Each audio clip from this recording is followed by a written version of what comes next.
Pemikiran Francis Fukuyama dapat diulas kembali dengan mempertimbangkan era disrupsi, yakni masa perubahan cepat akibat teknologi digital, globalisasi, dan transformasi sosial. Dalam konteks ini, gagasan akhir sejarah mendapat tantangan baru. Meskipun demokrasi liberal masih menjadi sistem dominan, disrupsi teknologi, seperti media sosial, kecerdasan buatan, dan ekonomi digital, mengubah cara warga berpartisipasi dalam politik dan memandang negara. Perubahan yang cepat ini menimbulkan ketidakpastian, yang seringkali dimanfaatkan oleh aktor populis dan otoriter. Disrupsi teknologi juga berdampak pada kualitas demokrasi liberal yang dibayangkan Fukuyama. Media sosial, misalnya, mempercepat arus informasi tetapi sekaligus memicu polarisasi, disinformasi, dan politik emosi. Hal ini berkaitan langsung dengan konsep timos yang dikemukakan Fukuyama, yaitu kebutuhan manusia akan pengakuan.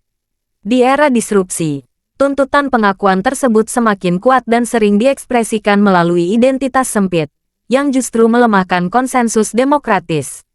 Dari sisi negara dan institusi, disrupsi menantang kemampuan negara dalam mengatur masyarakat. Negara yang lemah semakin tertinggal karena tidak mampu mengelola perubahan teknologi dan ekonomi. Sementara negara yang kuat tetapi tidak demokratis justru bisa memanfaatkan teknologi untuk memperkuat kontrol dan pengawasan.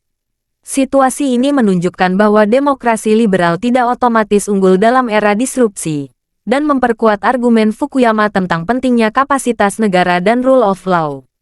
Disrupsi ekonomi, seperti otomatisasi dan gig ekonomi, juga memperbesar ketimpangan sosial. Ketimpangan ini memicu rasa ketidakadilan dan kekecewaan terhadap sistem demokrasi liberal, yang kemudian menjadi bahan bakar populisme.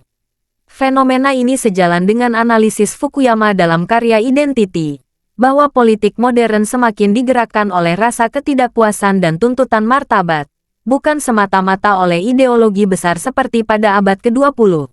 Dengan demikian, pemikiran Fukuyama di era disrupsi tetap relevan, tetapi memerlukan pembacaan kritis. Demokrasi liberal belum tergantikan oleh ideologi alternatif yang lebih unggul, namun ia menghadapi ancaman serius dari disrupsi teknologi, ekonomi, dan sosial. Tantangan utama saat ini bukanlah akhir sejarah, melainkan bagaimana demokrasi liberal mampu beradaptasi, memperkuat institusi, dan merespons kebutuhan pengakuan manusia secara inklusif di tengah perubahan yang cepat.